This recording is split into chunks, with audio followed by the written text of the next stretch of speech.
વિદ્યાર્થી મિત્રો, આજે આપણે ખૂબ અગત્યના ટોપિક ઉપર જવાનું છે, જે પરીક્ષાની અંદર વારંવાર રિપીટ થતો હોય એવો સરસ મજાનો મુદ્દા ઉપર આપણે ચર્ચા કરવાની છે, અને તે છે નર્ન્સનું સમીકરણ.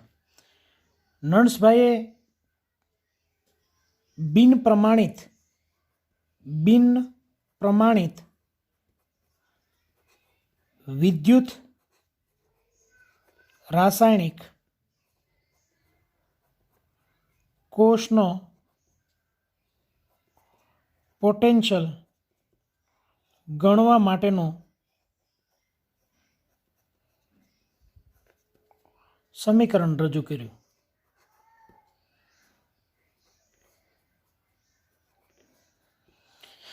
મિત્રો, અત્યાર સુધીમાં તમે જેટલા કોષો ભણી ગયા છો એ બધા કોષો છે એ પ્રમાણિત હતા. પ્રમાણિત એટલે એનો અર્થ એવો થયો કે જેની સાંદ્રતા છે એ 1 મોલર હોય, દબાણ છે એ એક વાતાવરણ હોય અથવા 1 બાર હોય, અને એના ઉપરનું તાપમાન છે 298 કેલ્વિન તાપમાન હોય, જેને તમે પ્રમાણિત અર્ધકોષ તમે કહેતા હતા, પ્રમાણિત કોષ કહેતા હતા. આવી સ્ટાન્ડર્ડ અવસ્થામાં હોય ત્યારે એના પોટેન્શિયલ તમે ગણતા હતા કે એનોડ ઓછા કેથોડ અને એક હાઇડ્રોજન વાયુ વિદ્યુત ધ્રુવ સાથે જોઈન્ટ કરી દો એટલે હાઇડ્રોજન વાયુ વિદ્યુત ધ્રુવનો કોષ પોટેન્શિયલ આપણે 0 લીધેલો છે. એટલે જે પોટેન્શિયલ મળે એ પ્રમાણિત કોષનો પોટેન્શિયલ મળે એ આપણે ભણી ગયા છીએ. પરંતુ નર્ન્સ નામના વૈજ્ઞાનિકે બિન પ્રમાણિત કે જે કોષના દ્રાવણની સાંદ્રતા 1 મોલર ન હોય, જેના ઉપરનું દબાણ પણ 1 બાર ન હોય, અથવા તો જેના ઉપરનું તાપમાન છે 298 કેલ્વિન ન હોય, તેવા કોષ માટે નર્ન્સભાઈએ ખૂબ સરસ મજાનું સમીકરણ આપ્યું. યાદ રાખો, બિન પ્રમાણિત વિદ્યુત રાસાયણિક કોષ, બિન પ્રમાણિત સ્ટાન્ડર્ડ ન હોય એવા કોષનો પોટેન્શિયલ ગણવા માટે નર્ન્સભાઈએ ખૂબ સરસ મજાનું સમીકરણ રજૂ કર્યું. હવે કોઈ પણ કોષ છે એ કોષનો પોટેન્શિયલ, બરાબર યાદ રાખજો, કોષનો પોટેન્શિયલ એ કોષ પોટેન્શિયલ એ મિત્રો 3 બાબત ઉપર આધાર રાખે છે. એક, તાપમાન ઉપર. મિત્રો યાદ રાખો, તાપમાન બદલાતા કોઈ પણ કોષનો પોટેન્શિયલ બદલાતો હોય, એટલે પહેલો મુદ્દો છે તાપમાન ઉપર. બીજો મુદ્દો છે મિત્રો વિદ્યુત ધ્રુવો છે એ વિદ્યુત ધ્રુવોની પ્રકૃતિ ઉપર. એટલે વિદ્યુત ધ્રુવ બદલો તમે તો એ કોષનો પોટેન્શિયલ બદલાઈ જાય, એટલે વિદ્યુત ધ્રુવની પ્રકૃતિ પર છે. પહેલું છે તાપમાન ઉપર, બીજો છે વિદ્યુત ધ્રુવની પ્રકૃતિ ઉપર, અને ત્રીજું છે મિત્રો ખૂબ અગત્યનું કે તમે જે કોષને લીધો છે એ દ્રાવણની સાંદ્રતા, સંપર્કમાં રહેલા દ્રાવણ છે એ દ્રાવણની સાંદ્રતા પર આધાર રાખે છે. એટલે મિત્રો ખૂબ મારે અગત્યનો 3 મુદ્દા કહેવાના છે કે કોઈ પણ કોષનો પોટેન્શિયલ છે એ 3 બાબત ઉપર આધાર છે: તાપમાન ઉપર, વિદ્યુત ધ્રુવની પ્રકૃતિ ઉપર, અને તમે જે કોષની અંદર દ્રાવણ લીધું છે એ દ્રાવણની સાંદ્રતા ઉપર, અથવા તો સંપર્કમાં રહેલા દ્રાવણની સાંદ્રતા ઉપર. આ 3 પરિબળો પર કોષનો પોટેન્શિયલ છે એ આધાર રાખતો હોય છે.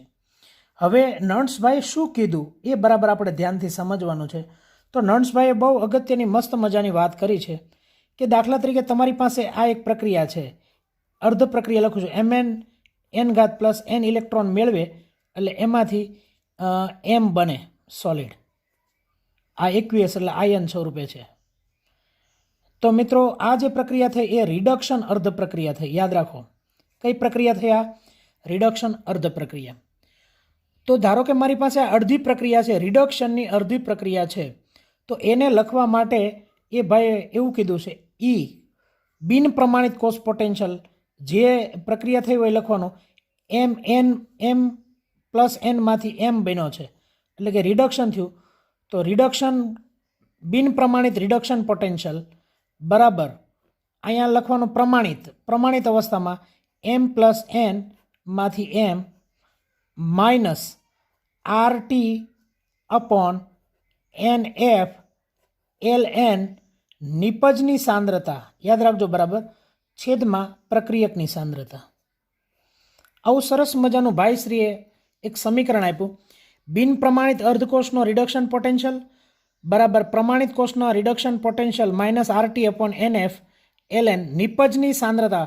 આ બોક્સ ખોખું એટલે સાંદ્રતા બતાવે છે, ભાંગ્યા પ્રક્રિયકની સાંદ્રતા. ચાલો મિત્રો બરાબર ધ્યાનથી સમજો. રિડક્શન પોટેન્શિયલ અહીંયા મેં આપી દીધેલું છે અત્યારે.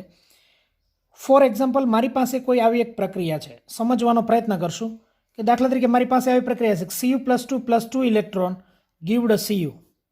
ચાલો આના માટે નર્ન્સનું સમીકરણ તમે લખો તો કે સાહેબ ઈ બિન પ્રમાણિત કોષનો રિડક્શન પોટેન્શિયલ એટલે કોનો Cu+2 માંથી શું બન્યું તો કે Cu બન્યું ઇઝ ઇક્વલ ટુ બોલો અહીંયા શું લખશો તો કે પ્રમાણિત શું થયું તો કે Cu+2 હતું એમાંથી શું બન્યું તો કે Cu બન્યું. ચાલો એ લખ્યું માઇનસ RT, R વાયુ અચળાંક છે, T એટલે તાપમાન છે, અપોન NF, N એટલે ઇલેક્ટ્રોનનો ફેરફાર, ઇલેક્ટ્રોનનો ફેરફાર અહીંયા 2 છે એટલે 2F લખું છું, F એટલે ફેરાડે અચળાંક, બધાના મૂલ્ય હું તમને સમજાવું છું, LN નિપજની સાંદ્રતા એટલે હું આમ લખીશ Cuની સાંદ્રતા છેદમાં પ્રક્રિયક એટલે શું છે તો કે Cu+2 છે.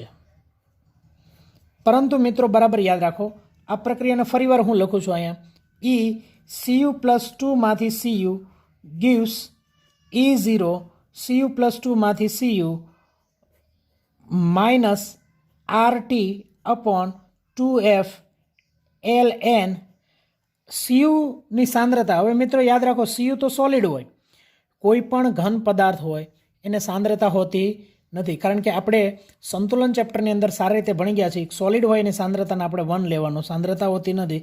એટલે શું લખશું આ પ્રક્રિયા માટે તો કે Cu+2. તો સેમ કન્ડિશન ઉપરની જે મેં પ્રક્રિયા લખી છે, ઉપરની પ્રક્રિયા બરાબર ધ્યાનથી સમજો. રિપીટ કરું છું એ પ્રક્રિયાને કે મારી પાસે M+N ઇલેક્ટ્રોન gives M.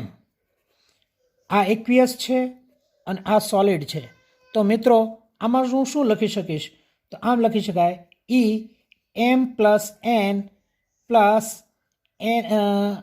એમાંથી M બને gives પ્રમાણિત કોષ પોટેન્શિયલ શું લખું તો કે M+N માંથી M minus RT upon N છે, અહીં N ઇલેક્ટ્રોનનો ફેરફાર છે, NF ln નિપજની સાંદ્રતા તો સોલિડ છે કે સોલિડ હોય એની સાંદ્રતા હોતી નથી, એટલે શું લખીશ તો કે M+N આની સાંદ્રતા હોય છે. આ આયન જે હોય Cu+2 તો એની આયનની સાંદ્રતા હોય છે.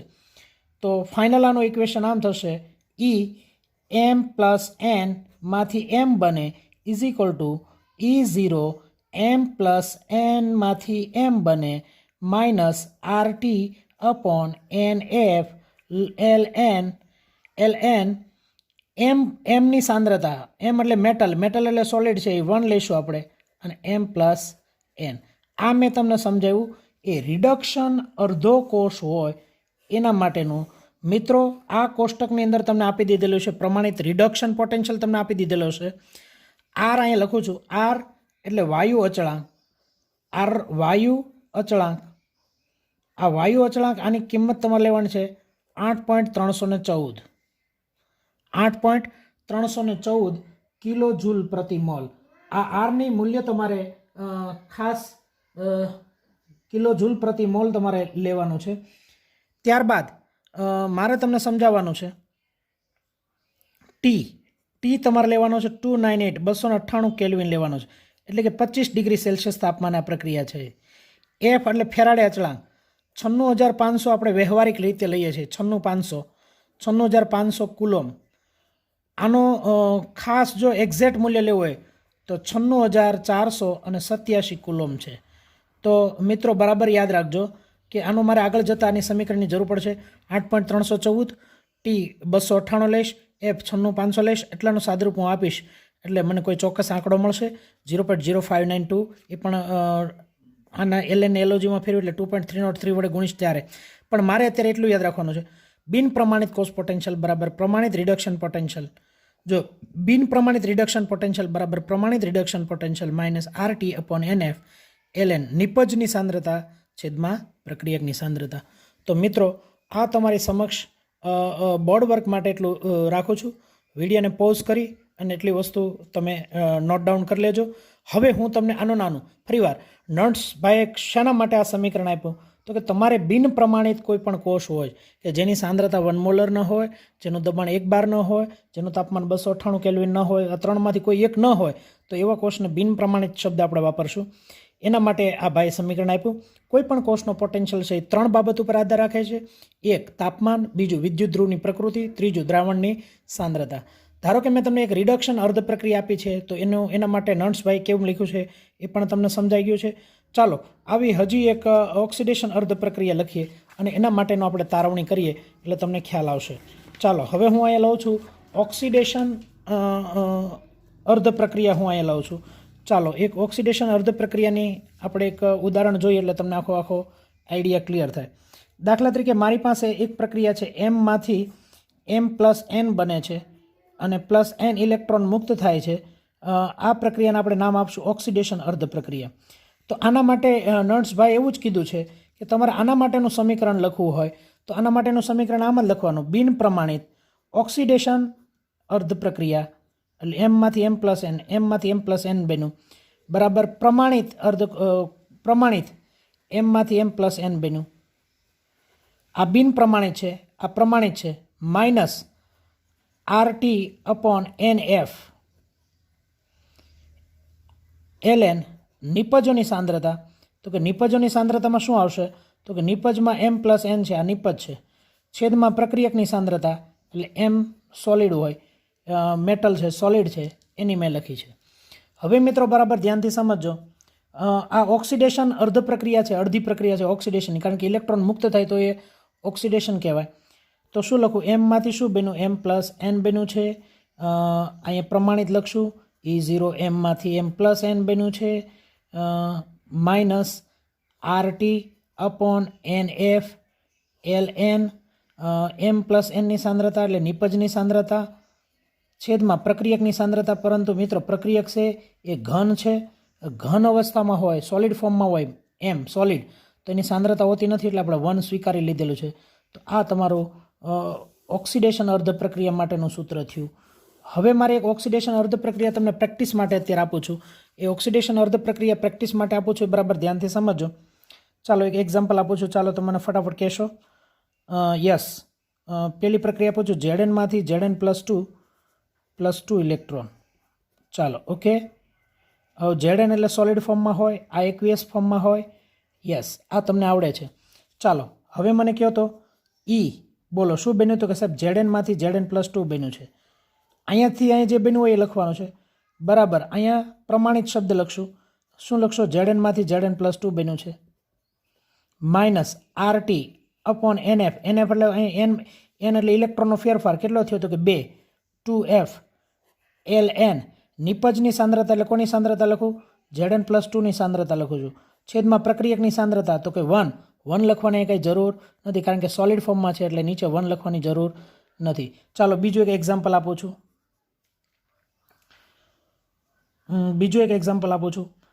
Example number 2, Mgમાંથી Mg+2 electron. ચાલો શીખવાડો તમે મને. તો કે સાહેબ Mgમાંથી જે બન્યું એ લખવાનું, Mg+2 એટલે કે આ ઓક્સિડેશન થયું, ઓક્સિડેશન આંકમાં વધારો થાય એટલે ઓક્સિડેશન થયું કહેવાય બરાબર. પ્રમાણિત Mgમાંથી Mg+2 yes, minus RT/NF. N એટલે ઇલેક્ટ્રોનનો ફેરફાર કેટલો છે? તો કે 2 2F ln નિપજોની સાંદ્રતા એટલે કોની સાંદ્રતા લખો? નિપજમાં કોણ છે? તો કે Mg+2 છે, Mg+2 છે, છેદમાં પ્રક્રિયકની સાંદ્રતા તો કે પ્રક્રિયક સોલિડ છે, મેગ્નેશિયમ, એટલે એની લખવાની જરૂર નથી. ચાલો એક્ઝામ્પલ નંબર તમને 3 આપું છું. Alમાંથી Al+3 ઇલેક્ટ્રોન. યસ, ચાલો મિત્રો બરાબર ધ્યાનથી સમજો શું કહેવા માંગે છે. તો બોલો શું લખીશ? અહીંયા Alમાંથી Al+3 એટલે ઓક્સિડેશન આંકમાં વધારો થયો એટલે ઓક્સિડેશન બરાબર. પ્રમાણિત oxidation Alમાંથી Al+3 minus RT/N. N એટલે ઇલેક્ટ્રોનનો ફેરફાર કેટલો છે? તો કે 3 એટલે અહીં 3F લખીશ. ln નિપજોની સાંદ્રતા શું લખીશ? તો કે Al+3 જે હોય નિપજોમાં આ બાજુ છે એ નિપજ કહેવાય, આ બાજુ છે એ પ્રક્રિયક કહેવાય, છેદમાં Al તો સોલિડ હોય એલ્યુમિનિયમ, એની સાંદ્રતા અહીંયા આવે નહીં. તો મારા ખ્યાલ મુજબ એટલી વસ્તુ તમને આવડી ગઈ. છેલ્લું એક્ઝામ્પલ, ફોર એક્ઝામ્પલ Snમાંથી Sn+4 ઇલેક્ટ્રોન. ચાલો આનું મને તમે શીખવાડો છો ફટાફટ. તો કે સાહેબ Snમાંથી Sn+4 પછી શું લખીશ? તો કે સાહેબ પ્રમાણિત લખીશ. તો કે પ્રમાણિત Snમાંથી Sn+4 minus RT upon NF, N એટલે 4 ઇલેક્ટ્રોનનો ફેરફાર કેટલો થયો? N બરાબર 4, 4F ln નિપજોની સાંદ્રતા એટલે શું લખીશ? SN પ્લસ 4ની સાંદ્રતા. ચાલો મિત્રો, એટલી વસ્તુ આવડી ગઈ, પ્રક્રિયકની નથી લખતા. તો આવી રીતે તમે પોટેન્શિયલ છે એ ઓક્સિડેશન પોટેન્શિયલની અર્ધ પ્રક્રિયાની રીત આવી રીતે તમે ગણી શકો છો. ફરીવાર એટલું બોર્ડ વર્ક પ્રેક્ટિસ માટે તમારે લખવું હોય તો એટલું બોર્ડ વર્ક પણ બરાબર તૈયાર કરી નાખજો. આ તમારું પેજ નંબર 2 થયું, બોર્ડ વર્ક નંબર 2 થયું. હવે મિત્રો, મારે તમને એક પ્રક્રિયા તમારે ટેક્સ્ટ બુકની જ છે, એ જ પ્રક્રિયા મારે તમને આપવી છે. ચાલો, તમે શરૂઆતમાં ચેપ્ટરને શરૂઆતમાં ડેનિયલ કોષ ભણી ગયા છો, તો ડેનિયલ કોષ માટે મારે તમને એક પ્રક્રિયા આપવી છે. એ ડેનિયલ કોષની અંદર ડેનિયલ કોષની અંદર તમે પ્રક્રિયા ભણી ગયા છો કે જમણી બાજુ છે એ Cu+2 ઇલેક્ટ્રોન મેળવે એટલે એમાંથી Cu બને છે. ચાલો, આ મુદ્દો તમને આવડી ગયો. રિડક્શન અર્ધ પ્રક્રિયા મેં લખી છે, ડેનિયલ કોષની રિડક્શન અર્ધ પ્રક્રિયા મેં અત્યારે તમને આપેલી છે. ચાલો મિત્રો, મને તમે કહેશો કે આની માટે તમે શું લખશો? તો Cu+2 માંથી શું લખું? Cu ઇઝ ઇક્વલ ટુ, બોલો, E0 Cu+2 માંથી Cu માઇનસ RT અપોન 2, ઇલેક્ટ્રોનનો ફેરફાર 2 છે એટલે 2F ln નિપજની સાંદ્રતા એટલે 1 આવશે, કારણ કે કોપર છે, સોલિડ છે, એની સાંદ્રતા ન હોય, છેદમાં પ્રક્રિયકની સાંદ્રતા એટલે Cu+2. યસ, આને હું ઇક્વેશન નંબર 1 કહીશ. ચાલો, હવે આ Cu+2 2 ઇલેક્ટ્રોન મેળવીને Cu બન્યું, આ એક રીત થઈ. બીજું, ડેનિયલ કોષમાં એનોડ ઉપર ઓક્સિડેશન થયું હતું, Zn માંથી Zn+2, યાદ કરો, Zn માંથી આમ બન્યું હતું, Zn માંથી Zn+2 બને, +2 ઇલેક્ટ્રોન મુક્ત થાય. આ ઓક્સિડેશન અર્ધ પ્રક્રિયા છે, પણ મારે રિડક્શનની સાપેક્ષમાં જ લખવી છે. તો રિડક્શનની સાપેક્ષમાં હું શું લખી શકું? તો કે Zn+2 +2 ઇલેક્ટ્રોન ગીવડ Zn. આ ઊંધી પ્રક્રિયા મેં લખી છે. આ રિડક્શન પ્રક્રિયા જ લખી છે, પણ રિડક્શન પ્રક્રિયા ક્યાં? તો કે કોના ઉપરની? તો કે એનોડ ઉપરની. આ રિડક્શન પ્રક્રિયા ક્યાં? તો કે આ રિડક્શન પ્રક્રિયા કેથોડ ઉપર થઈ હતી. ચાલો, આના માટે તમે મને લખાવો, Zn+2 માંથી Zn બરાબર, બોલો, E0 Zn+2 માંથી Zn minus RT upon 2F ln નિપજની સાંદ્રતા એટલે 1 છેદમાં પ્રક્રિયકની સાંદ્રતા એટલે Zn+2ની સાંદ્રતા. આને હું ઇક્વેશન નંબર 2 કહીશ. આ મિત્રો તમને આવડે છે, સારી રીતે આવડે છે. મેં ડેનિયલ કોષના કેથોડ ઉપરનું રિડક્શન અને ડેનિયલ કોષના એનોડ ઉપરનું રિડક્શન મેં લખ્યું છે. રિડક્શન 2 અર્ધ પ્રક્રિયા લખી છે. ખરેખર તો એનોડ ઉપર ઓક્સિડેશનની અર્ધ પ્રક્રિયા હોય, પણ મેં એને ઉલટાવી નાખીશ. Zn માંથી Zn+2 ઇલેક્ટ્રોન થવા જોઈએ, એને બદલે Zn+2 ઇલેક્ટ્રોન મેળવીને Zn બને. રિડક્શન અર્ધ પ્રક્રિયા મેં અહીંયા લખી છે. હવે તમે મિત્રો જાણો છો, કોઈ પણનો કોષ પોટેન્શિયલ છે E cell is equal to, બરાબર ધ્યાનથી સમજજો, E cell is equal to E reduction potential of cathode ઉપરનો reduction potential minus E reduction potential of anode. Reduction potential, કેથોડનું રિડક્શન વધારે થાય, એનોડનું હંમેશા ઓક્સિડેશન થાય, એટલે વધારેમાંથી ઓછો બાદ કરો એટલે તફાવત તમને ધન મળે. તો કેથોડ ઉપરનું રિડક્શન માઇનસ એનોડ ઉપરનું રિડક્શન. તો આમ તમે લખી શકો કેથોડ ઉપર રિડક્શન શું થયું? તો કે સાહેબ કેથોડ ઉપરની રિડક્શનની પ્રક્રિયા જો અહીં લખી જ છે. કેથોડ ઉપર રિડક્શન શું થાય? તો કે Cu+2 2 ઇલેક્ટ્રોન મેળવીને Cu બને, માઇનસ એનોડ ઉપર શું થાય? એનોડ ઉપર રિડક્શન. તો કે એનોડ ઉપર રિડક્શન છે, એનોડ એટલે Zn વાળી વાત છે, Zn+2 2 ઇલેક્ટ્રોન મેળવીને Zn બને. કેથોડ ઉપર રિડક્શન, તો કે સાહેબ આ કેથોડ ઉપરનું રિડક્શન કરો, કેથોડ ઉપરનું રિડક્શન, Cu+2 2 ઇલેક્ટ્રોન મેળવે એટલે Cu બને, એટલે Cu+2 માંથી Cu બને. એનોડ ઉપર રિડક્શન Zn+2 2 ઇલેક્ટ્રોન મેળવીને Zn બને. તો એટલી વસ્તુ તમને સારી રીતે ખબર છે. હવે આ તમે જુઓ તો Cu+2 માંથી Cu, તો એની જગ્યાએ હું લખી Cu+2 માંથી Cu, એની જગ્યાએ હું આખું ઇક્વેશન લખી શકીશ. એટલે આ બે Cu+2 માંથી Cu બન્યું એની બરાબર આ આખું સમીકરણ હું લખી શકીશ. અને એ ZN પ્લસ ટુમાંથી ZN, આના ઉપરથી હું આ આખું ઇક્વેશન લખી નાખીશ. એટલે આ બેનું મૂલ્ય 1 અને 2 માંથી મૂકતા, એટલે એક સમીકરણ 1 અને 2 માંથી કિંમત મૂકતા 1 અને 2 ની હું કિંમત મૂકી દઉં છું આમાં મિત્રો. બરાબર ધ્યાનથી સમજો. નર્સભાઈ બહુ સરસ મજાનું સમીકરણ આપ્યું છે.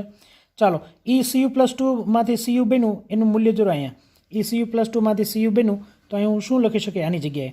તો કે એની જગ્યાએ હું લખી શકીશ E0 CU પ્લસ 2 માંથી CU minus RT upon 2F ln 1 upon CU plus 2.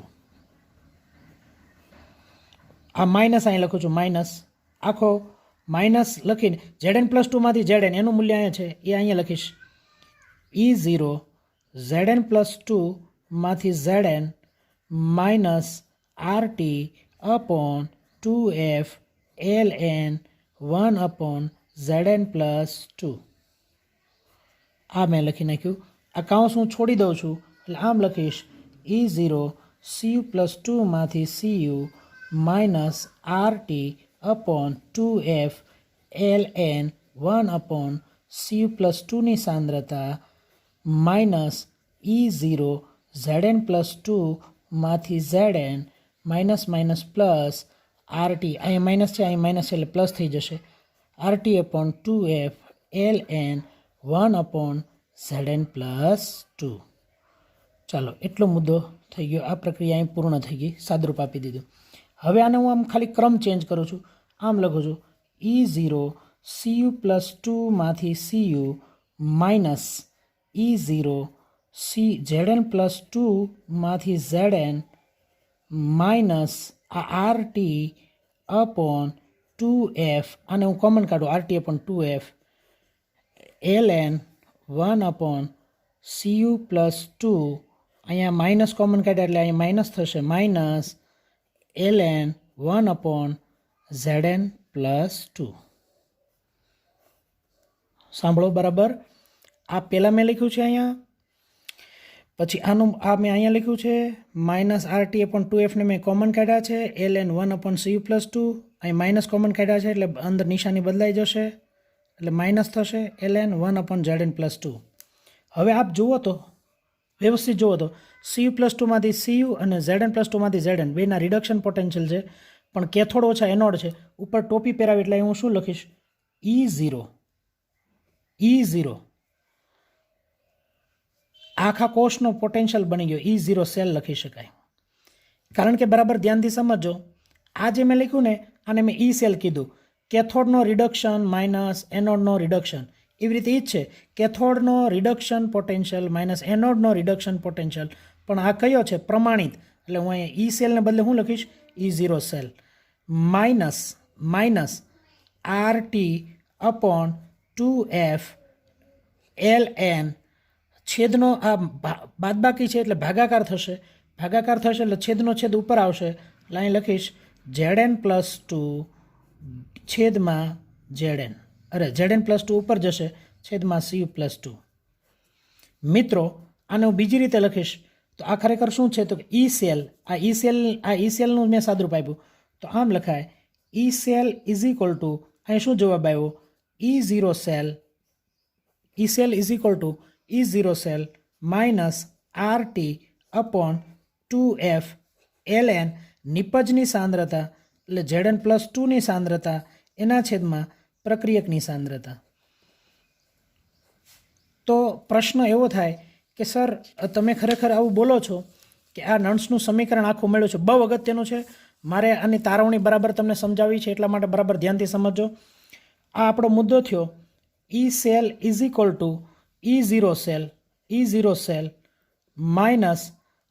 Minus બરાબર ધ્યાનથી સમજો RT અપોન, અહીંયા તો ઇલેક્ટ્રોનનો ફેરફાર 2 છે એટલે 2 લખશું, અથવા તો જનરલ લખો તો આમ લખાય NF ln, અહીંયા શું લખાય?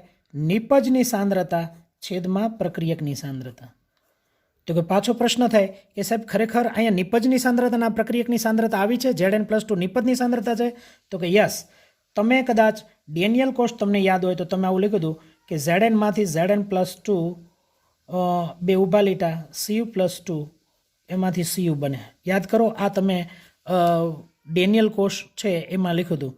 આમાંથી ડેનિયલ કોષમાં તમે એનોડ ઉપર પ્રક્રિયા કરી હતી, યાદ હોય તો એનોડ ઉપર શું લખ્યું હતું?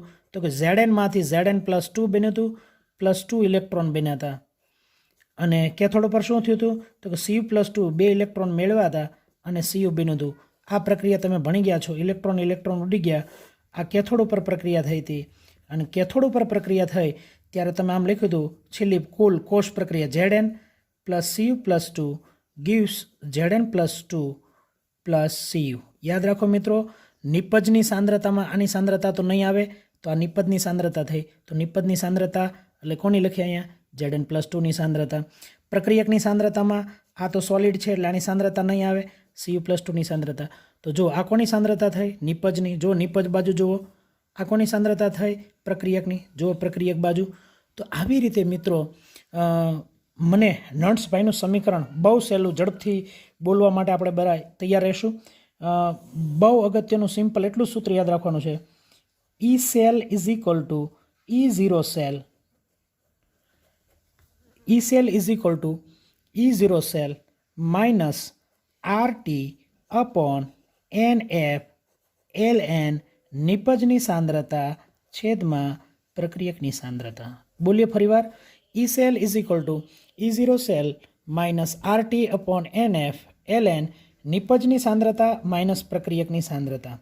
હવે મિત્રો બરાબર ધ્યાનથી સમજીએ કે બીજું હજી આમાં થોડુંક સાદરૂપ આપું. E cell is equal to E0 cell minus RT upon NF. ln હું એલઓજીમાં ફેરવું છું, લોગમાં ફેરવું છું 10 બેઝ. તો આને મારે 2.303 વડે ગુણવા પડશે. એટલે હવે ફરી ગયું લોગ 10 બેઝમાં. અહીંયા લખું છું નિપજની સાંદ્રતા છેદમાં અહીંયા લખું છું પ્રક્રિયકની સાંદ્રતા. તો ફાઇનલી સૂત્ર આપણે એટલું જ ફાઇનલી સૂત્ર આમાં લખશું કે E cell is equal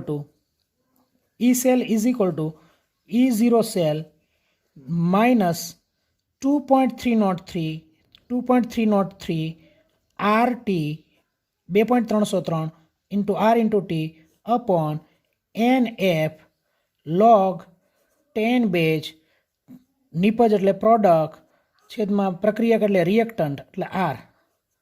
ચાલો હજી મારે આમાં ફેરફાર કરવો છે. આ R છે એ અચળાંક છે, T પણ અચળ છે, F પણ અચળ છે. આ બધાના મૂલ્યો હું અહીં મૂકી દઉં. તો E cell is equal to E0 cell એટલે E0 cell માઇનસ બરાબર યાદ રાખજો અહીં લખું છું 2.303 into R into T upon F. આનું તમે સાદરૂપ આપશો તો 0.0591 અથવા 2 આવશે. એનું તમે સાદરૂપ આપશો. R તમને મેં કીધો છે 8.314, T કીધો છે 298 298 કેલ્વિન, F કીધો ફેરાડે અચળાંક 96500 અથવા તો તમારે એક્ઝેક્ટ મૂલ્ય લેવું હોય તો 96487 કુલોમ. તો આ તમે અહીંયા સાદરૂપ આપશો એટલે આનું મૂલ્ય આવશે એટલાનું 2.303 into R into T upon F એટલાનું આવશે 0.059 અપોન N લોગ નિપજની સાંદ્રતા છેદમાં પ્રક્રિયકની સાંદ્રતા. તો મિત્રો મારા ખ્યાલ મુજબ એટલી વસ્તુ તમને સારી રીતે આવડશે. મારે આ સૂત્ર કડકડાટ તૈયાર જોઈએ કારણ કે ઘણા બધા ન્યુમેરિકલ ઘણા બધા મારે તમને દાખલાઓ જે શીખવવાના છે એ દાખલાઓની અંદર આ સૂત્ર મારે ખૂબ અગત્યનું છે. રિપીટ કરશો આપણે. E cell is equal to E0 cell minus 0.059 upon N log નિપજની સાંદ્રતાના છેદમાં પ્રક્રિયકની સાંદ્રતા. ફરીવાર E cell એટલે બિન પ્રમાણિત કોષ પોટેન્શિયલ, E0 cell એટલે પ્રમાણિત કોષ પોટેન્શિયલ, 0.0592 N એટલે ઇલેક્ટ્રોનનો ફેરફાર જે આવતો હોય તે લોગ નિપજની સાંદ્રતા છેદમાં પ્રક્રિયકની સાંદ્રતા. આ સરસ મજાનો વિડીયો છે, એટલો લેક્ચર છે, બરાબર તૈયાર કરવાનો છે. હજી બીજી પ્રક્રિયા માટે તમને સમજાવું છું. Thank you. તો મિત્રો આ ત્રીજું પેજ વ્યવસ્થિત તમે લખી નાખશો. હવે હું તમને બીજા 2 દાખલાઓની પ્રેક્ટિસ આપું છું. તમને આમ આપી મેં એક પ્રક્રિયા કે Ni:Ni+2 અને Ag+માંથી Ag આ અર્ધકોષ મેં ટૂંકમાં આખો કોષ તમને આપેલો છે. તો પહેલી વાત તો તમારે કોઈ પણ કોષ તમને આપેલો હોય તો ડાબી બાજુ હોય એનોડ પર હોય, જમણી બાજુ હોય કેથોડ ઉપરની પ્રક્રિયા છે એ તમને ખબર છે. તો એનોડ ઉપર હું ઓક્સિડેશન લખી નાખીશ. તો શું લખું? તો કે સાહેબ એનઆઈમાંથી Na+2 બન્યું, +2 ઇલેક્ટ્રોન મુક્ત થયા. કઈ પ્રક્રિયા થઈ? તો કે ઓક્સિડેશન અર્ધ પ્રક્રિયા થઈ.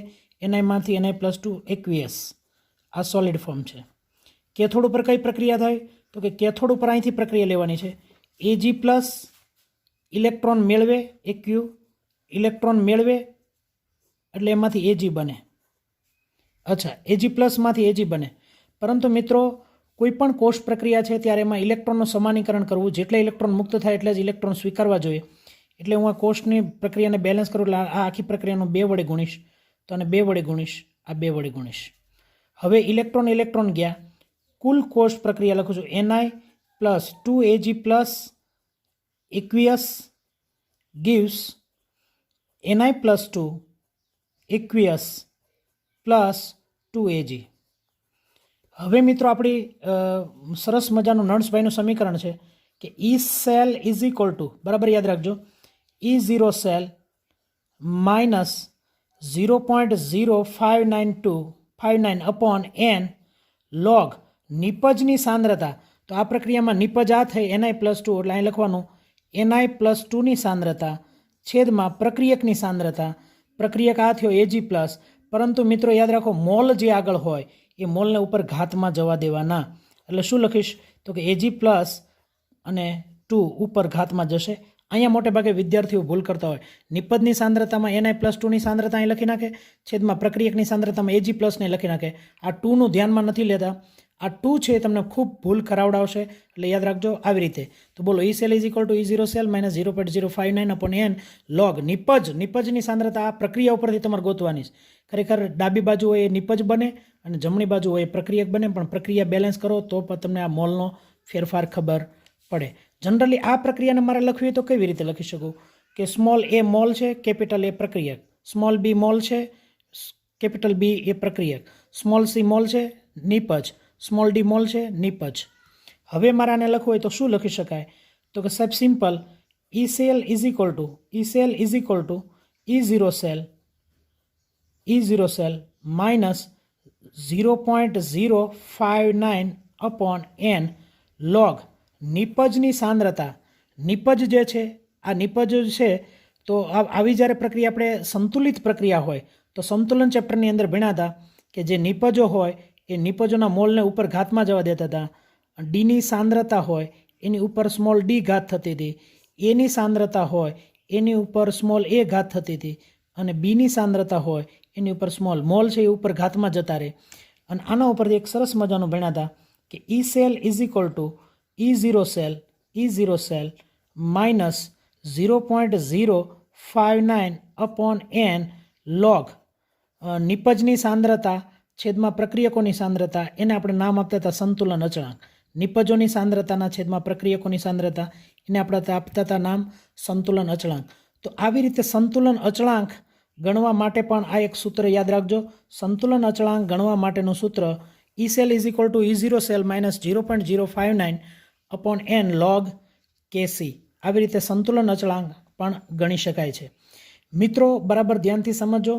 એક આપણે મુદ્દો ભણવાનો આવશે, delta G is equal two minus NFE cell. આમાં ઘણા બધા વિદ્યાર્થી મિત્રો ગોટાળા કરતા હોય, સમજો બરાબર. આ એક સૂત્ર ગિબ્સની મુક્ત ઉર્જા વચ્ચેનો સંબંધ દર્શાવતું સૂત્ર છે. જ્યારે પ્રક્રિયા સંતુલનમાં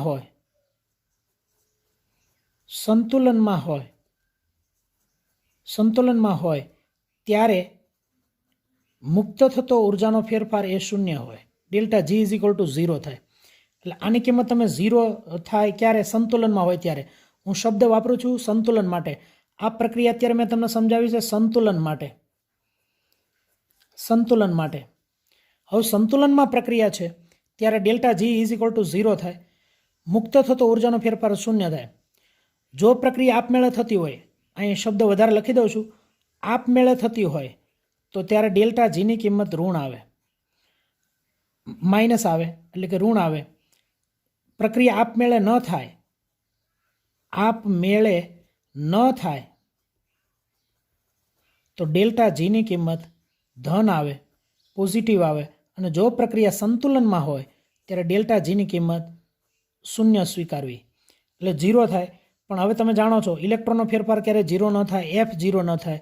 તો આનો જવાબ 0 આવ્યો એનો અર્થ શું થયો કે તમારો ઈ સેલ છે એ ઈ સેલ 0 હોય ત્યારે ને માત્ર ત્યારે જ પ્રક્રિયા સંતુલનમાં હોય. તો જ્યારે શબ્દ લખાય કે બરાબર યાદ રાખજો, ગોટાળા નહીં કરતા. પ્રશ્ન આવો પૂછાય કે પ્રક્રિયા સંતુલન અથવા તો સંતુલન અચળાંક ગણો, સંતુલન અચળાંક ગણો. દાખલાઓની અંદર આ બહુ અગત્યનો છે, સંતુલન અચળાંક ગણો. ત્યારે યાદ રાખવાનું કે તમારે કેસી ગણવાનો છે. હવે સંતુલન શબ્દ વાપરી દીધો, સંતુલન અચળાંક ગણવાનો, ત્યારે એનો અર્થ એવો થયો કે તમારો ઈ સેલ ઇઝ ઇક્વલ ટુ 0 લઈ લેવાનો, 0.00 વોલ્ટ. કારણ કે સંતુલન ત્યારે જ હશે ડેલ્ટા જીની કિંમત 0 હોય. આ 0 ત્યારે થશે કારણ કે આની કિંમત ક્યારે 0 ન હોય, આની કિંમત 0 ન હોય. પણ ઈ 0 સેલ જો 0 હોય તો જ આની કિંમત 0 આવે. કારણ કે એન ઇલેક્ટ્રોનનો ફેરફાર તો કંઈક નહીં તો કંઈક તો હોય જ. ફેરાડે અચળાંક તો ફિક્સ જ છે 96500. તો ક્યારે આની મૂલ્ય ક્યારે 0 થાય? તો 0 ત્યારે જ માત્ર થઈ શકે કે જ્યારે ઈ સેલ ઇઝ ઇક્વલ ટુ 0 હોય. તો હવે મિત્રો આના ઉપરથી એટલો એક નિચોડ તમે સારી રીતે તમે દર્શાવી શકો. મારે તમને જે સમજાવવાનો છે આના ઉપરથી તમે એટલું સારી રીતે સમજાવી શકો. શું? તો કે આપણો નોન્ટ્સભાઈનું સમીકરણ છે E cell is equal to E0 cell minus 0.059 upon n log નિપજની સાંદ્રતાના છેદમાં પ્રક્રિયકની, એને બદલે કેસી આપણે લખ્યું હતું. હવે સંતુલન સમયે તમારે કેસી ગણવાનો કીધો હોય ત્યારે સંતુલન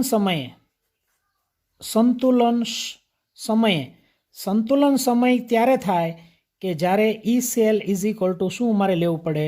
0 લેવું પડે. સંતુલન થાય ત્યારે આનો કોષનો પોટેન્શિયલ 0 થઈ જાય. એ મેં તમને અહીં સમજાવ્યું, ઈ સેલ 0 લેવાનો તો જ સંતુલન થાય. અને સંતુલન સમયે જ્યારે 0 થાય ત્યારે મિત્રો અહીં લખી શકું 0.00 વોલ્ટ બરાબર E0 cell minus 0.059 upon n log KC. આને હું આમનામ રાખીશ એટલે E0 cell is equal two આને હું આ બાજુ લાવીશ એટલે આને આમ આ બાજુ લાવીશ 0.059 અપોન એન લોગ કેસી. આને હું આ બાજુ લાવ્યો એટલે પ્લસ થઈ ગયું. આ E0 સેલ એમ નમ રહ્યું.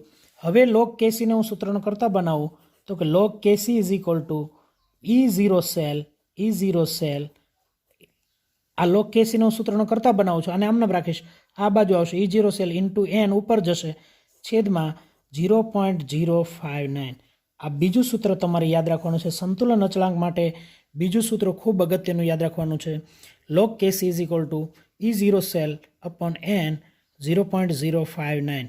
E0 સેલ એટલે પ્રમાણિત કોષ પોટેન્શિયલ, એન એટલે ઇલેક્ટ્રોનનો ફેરફાર, 0.059 આ તમને ખબર છે. તો ફરીવાર લોગ કેસી બરાબર E0 cell into n upon 0.059. આ બીજું સૂત્ર યાદ રાખવાનું છે. પેલું સૂત્ર E cell is equal to E0 cell minus 0.059 upon n log નિપજની સાંદ્રતાના છેદમાં પ્રક્રિયકની સાંદ્રતા એક સૂત્ર. બીજું સૂત્ર E cell is equal to E0 cell minus 0.0592 upon n log KC. અને ત્રીજું સૂત્ર log KC is equal to E0 cell into n upon 0.059. તો મિત્રો મારા ખ્યાલ મુજબ આ સારી રીતે તમને સમજાણું હશે. હવે મારે તમને જે સમજાવવાનું છે એક બીજો અગત્યનો મુદ્દો સમજાવવાનો છે અને એ મુદ્દો છે સાંદ્રતા કોષ.